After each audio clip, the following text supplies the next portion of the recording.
Hi student, कैसे हैं आप लोग। मैं आपका मैथ टीचर के पाठक सर। और हम लोग क्लास 10th एनसीईआरटी ट्रिग्नोमेट्री पढ़ रहे हैं। और ट्रिग्नोमेट्री में एक्सरसाइज 1 8.2 का हम लोगों ने फर्स्ट और सेकंड क्वेश्चन पूरा कंप्लीट कर चुका थे। और आज हम लोग 3 और 4 क्वेश्चन इसका देखेंगे। लेकिन इन दोनों क्वेश्चन को समझने से पहले इसका जो प्रीवियस वाला वीडियो है वो पहले आप लोग देखिए, क्योंकि उसे बिना देखे हुए ये आप लोगों को बिल्कुल ही समझ में नहीं आएगा। चलिए तो लेट अस स्टार्ट। देखिए थर्ड नंबर जो क्वेश्चन है वो कह रहा है कि if 10a + b equal to √3 and 10a - b equal to 1/√3 0 degree less than a + b, और ध्यान दीजिए 90 degree greater than and equal a + b, और यहाँ पे a greater than b and find a and b। Question कुछ इस प्रकार कह रहा है कि 10a + b इक्वल टू √3 दिया हुआ है और 10a - b इक्वल टू 1/√3 दिया हुआ है, और कह रहा है कि जो एंगल a है, मतलब a की वैल्यू है वो ग्रेटर है b से, और a और b क्या करना है, हमें फाइंड आउट करना है। तो इसको सॉल्व करना है, बहुत ही इजी है। देखिए कैसे करना है कि 10a + b इक्वल टू √3 दिया हुआ है हमारा, तो ध्यान दीजिए 10a + b, और ध्यान दीजिएगा रूट जो 3 दिया हुआ है वो 10 में √3 किसकी वैल्यू होती है, 60 डिग्री की। साइन 10 60 डिग्री की वैल्यू क्या होती है, √3, तो हम लिखेंगे 10 60 degree.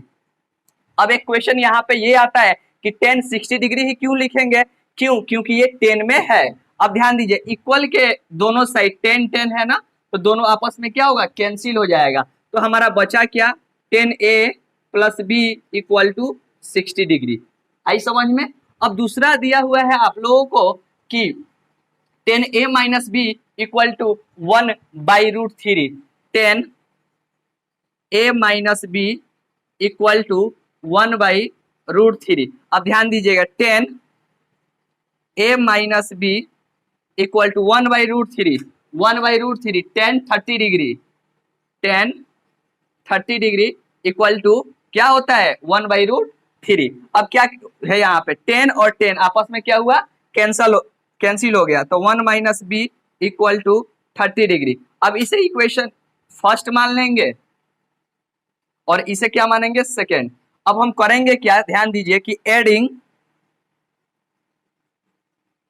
Equation first and second. अब ध्यान दीजिए a + b equal to 60 degree दिया हुआ है और a - b equal to 30 degree. अब ध्यान दीजिए ये कैंसिल हो गया आपस में, a क्या होगा, ऐड करेंगे तो 2a हो जाएगा, और 60 और 30 क्या हुआ, 90 डिग्री। अब ध्यान दीजिए a और 2 में रिलेशन क्या है, मल्टीप्लाई का, गुणा का। तो जब ये हमारा मल्टीप्लाई में है तो इक्वल के उधर जाएगा तो क्या होगा, डिवाइड में हो जाएगा। तो a equal to 90/2 equal to 45 degree. अब हम यहाँ पे लिखेंगे कि putting the value of a in equation first. आप चाहे तो सेकेंड में भी रख सकते हैं, आंसर जो आएगा वो सेम आएगा। तो a + b equal to 60 degree, a हमारा दिया हुआ है क्या, 45 degree, plus b equal to 60 degree. तो b इक्वल टू, ये इधर प्लस में उधर जाएगा तो माइनस में, इक्वल टू क्या होगा, सब्ट्रैक्ट 15 डिग्री।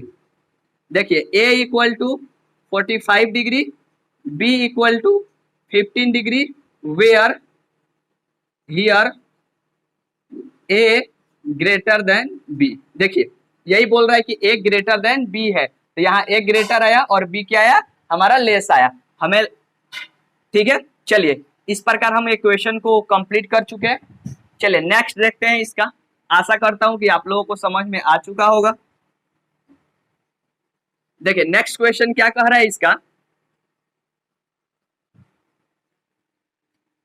अगला क्वेश्चन क्या कह रहा है, फोर्थ नंबर, कि state whether the following are true और फॉल्स, जस्टिफाई योर आंसर। देखिए जो नीचे फ्लोइंग दिया हुआ है ना, उसको हमें पता करना है कि वो ट्रू है या फॉल्स है। यदि ट्रू है तो उसको जस्टिफाई कीजिए कि वो ट्रू क्यों है, यदि अगर फॉल्स है तो आप जस्टिफाई कीजिए जो फॉल्स क्यों है, ठीक है, मतलब सत्य है कि असत्य है। अब देखिए फोर्थ का 1 नंबर जो क्वेश्चन है वो क्या बोल रहा है कि sine A plus B, sine A plus B equal to क्या है, sine A plus sine B. अब क्या कह रहा है कि क्या यह इसके इक्वल है, तो हम सॉल्व करते हैं।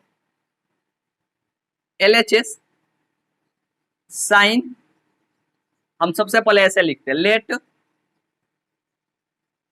A equal to 30 degree and B equal to 45 degree, ठीक है। तो LHS पहले ले लेते हैं, LHS तो साइन A प्लस बी, तो ध्यान दीजिए यहाँ पे साइन को साइन लिखेंगे, A की वैल्यू 30 डिग्री और B की 45, ध्यान दीजिए। तो साइन, सबसे पहले इसको भी क्या करते हैं कि हम 30 डिग्री ले लेते हैं, क्योंकि उससे थोड़ा सा कॉम्प्लिकेटेड आएगा तो वैसे भी, लेकिन आप लोगों को समझ में भी आएगा ना। 60 डिग्री आई चीजें समझ में। अब क्या होगा, साइन 60 डिग्री, साइन 60 डिग्री की वैल्यू कितनी होती है, साइन थीटा में 60 का √3/2। चलिए RHS ले लेते हैं, RHS में क्या है, sine A plus sine B। अब ध्यान दीजिए sine A equal to sine 30 degree और sine B equal to 30 degree, sine 30 sine degree sine theta में 31/2 प्लस 1/2, इन दोनों का एलसीएम 2 हो जाएगा, 1 + 1 इक्वल टू 2/2, कैंसिल होगा 1। देखिए दोनों आया, नहीं आया ना, इसलिए इज डेट क्लियर।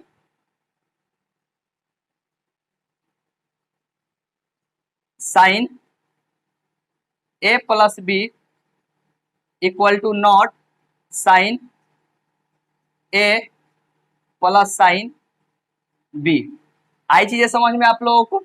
चलिए ये हमारा प्रूफ हो गया। देखिए कुछ बच्चे ये सोचेंगे कि सर A और B अलग अलग हम लेट करें, तो हम चाहे तो अलग अलग भी लेट कर सकते हैं, उसका कोई इशू नहीं है, ठीक है, और चाहे तो एक दोनों एक भी लेट कर सकते हैं, उससे कोई प्रॉब्लम नहीं होगी। चलिए आशा करता हूं कि आप लोगों को समझ में आ गया होगा। तो ये क्या होगा, ये फॉल्स हो जाएगा, ये क्या हो जाएगा, ये फॉल्स हो जाएगा, मतलब ये गलत होगा।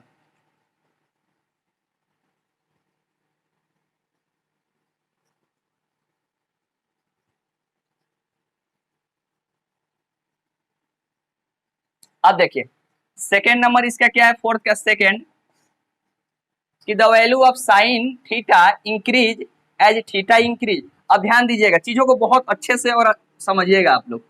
क्या कह रहा है कि जो साइन थीटा की अगर अगर मान उसकी वैल्यू क्या होगी कि अगर इंक्रीज होगी तो क्या थीटा भी इंक्रीज होगा। तो यहाँ ध्यान दीजिए साइन थीटा में क्या होता है, 0 डिग्री 1/2 होता है, 1/√2 होता है, √3/2 होता है और 1 होता है। तो जब 1 को 2 से क्या करेंगे, डिवाइड करेंगे, तो 0.5 हमारा आया, और 1 को √2, तो √2 क्या होता है, 1.414। तो जब इसको डिवाइड करेंगे 1 को 1.414 से, तो हमारा आएगा 0.707। और ये देखिए √3 है, तो √3 को जब स्क्वायर रूट में निकालेंगे तो 0.73 समथिंग आएगा। उसे जब डिवाइड करेंगे 2 से तो 0 क्या आएगा, 8 आएगा, और 1 है तो 1 आएगा। अब यहाँ पे ध्यान दीजिए साइन थीटा, ये साइन थीटा देखिए 0 के बाद क्या है 0.5, मतलब 0 से ग्रेटर है 0.5, फिर 0.5 से ग्रेटर क्या है, बड़ा कौन है 0.7, और 0.7 से बड़ा कौन है 0.8, और 0.8 से क्या बड़ा है 1 है। तो ध्यान दीजिए यहाँ पे साइन थीटा की वैल्यू, साइन थीटा का मान इंक्रीज हो रहा है, तो देखिए यहाँ पे थीटा भी क्या हो रहा है, इंक्रीज हो रहा है। देखिए यहाँ पे एक जगह पर थोड़ा सा मिस्टेक हो चुका है, थीटा रख सकते हैं क्योंकि दोनों सेम होगा। आई चीजें समझ में आप लोगों को। चलिए आगे देखिए, तो ये क्या हो जाएगा, सेकंड ये ट्रू होगा, ये हमारा क्या हो जाएगा, सेकंड ट्रू हो जाएगा। अब देखिए थर्ड नंबर क्या कर रहा है कि the value of cos theta increase as theta increase.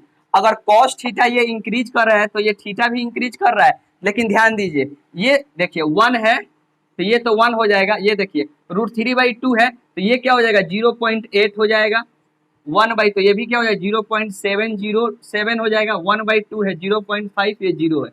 अब ध्यान दीजिए cos थीटा, ये पहले 1 है, ये 0.8 है, तो 1 से छोटा है 0.8, उससे छोटा है, उससे छोटा है, उससे छोटा है। इसका मतलब क्या कि यह इंक्रीज नहीं कर रहा है, ये क्या कर रहा है, डिक्रीज हो रहा है, मतलब घट रहा है, इसलिए ये क्या हो रहा है, होगा फॉल्स हो जाएगा। ठीक है, ये क्या हो जाएगा, फॉल्स हो रहा है। क्यों, क्योंकि ये तो थीटा क्या हो रहा है, ये बढ़ रहा है, थीटा तो बढ़ रहा है लेकिन कॉस थीटा बढ़ नहीं रहा है। और यहाँ पे ये क्या कह रहा है कि कॉस थीटा इंक्रीज करेगा तो थीटा भी इंक्रीज कर रहा है, तो ये गलत है। क्यों गलत है, क्योंकि थीटा तो इंक्रीज कर रहा है लेकिन कॉस थीटा इंक्रीज नहीं कर रहा है, कॉस थीटा क्या कर रहा है, डिक्रीज हो रहा है। चलिए चीजों को समझते हैं और आगे बढ़ते हैं। अब अगला फोर्थ नंबर क्वेश्चन क्या कह रहा है, फोर्थ नंबर क्या कह रहा है कि sine theta equal to cos theta for all value of theta. अब ध्यान दीजिए sine theta equal to cos theta. अब देखिए sine theta equal to cos theta दिया हुआ है, तो क्या कह रहा है कि थीटा के सभी मानों के लिए, थीटा के सभी मानों के लिए क्या sine theta equal to cos theta होगा। तो हम देखिए चेक करते हैं, कैसे चेक करेंगे कि let theta equal to 45 degree, तो sine 45 degree equal to cos 45 degree. अब ध्यान दिए साइन थीटा में 45 में 1/√2 और कॉस में का भी क्या होता है 1/√2, तो 1/√2 इक्वल टू 1/√2। अब देखिए यहाँ पे तो करेक्ट है, लिखेंगे here sine theta equal to cos theta. लेकिन ध्यान दीजिए again let theta equal to हमने 30 डिग्री मान लिया, ठीक है। तो जब 30 डिग्री हमने लेट किया तो sine 30 degree equal to cos 30 degree. अब ध्यान दीजिए साइन 30 डिग्री का क्या होता है 1/2 हो जाता है, और कॉस 30 डिग्री क्या होता है √3/2। अब देखिए ये दोनों इक्वल है आपस में, नहीं ना, तो लिखेंगे here sine theta equal to not cos theta. ठीक है, यहाँ पे इसका स्टेटमेंट हम लिख देंगे कि is that clear, is that clear, clear क्या कह रहा है, is that clear for all value of theta is not equal to sine theta equal to cos theta. मतलब कि सारे, मतलब एक तो हो रहा है 45 के लिए तो दोनों इक्वल होगा, लेकिन 45 को छोड़कर कोई और रखते हैं तो ये क्या हो रहा है इक्वल आपस में नहीं हो रहा है। इट मीन्स क्या होगा, ये भी क्या हो जाएगा फॉल्स हो जाएगा हमारा। ठीक है, चलिए लास्ट देखते हैं, लास्ट क्या बोल रहा है कि लास्ट कह रहा है कि देखिए cot A is not defined for A equal to 0 degree. अब क्या कह रहा है कि कॉट ए दिया हुआ है और कह रहा है कि is not defined for A equal to 0। अब ए इक्वल टू अगर 0 डिग्री रख रहे हैं इट मीन्स कि कॉट है ना, कॉस नहीं है, कॉट ए। ठीक है, तो ध्यान दीजिए cot A equal to 0 degree, तो कॉट 0 डिग्री की वैल्यू क्या होती है, ध्यान दीजिए 10, 0 होगा, 0 होगा, तो ये क्या होगा, यहाँ ध्यान दीजिए तो 10 है तो कॉट 0 डिग्री, तो कॉट थीटा इक्वल टू क्या होता है, कॉट थीटा इक्वल टू होता है cos theta by sine theta.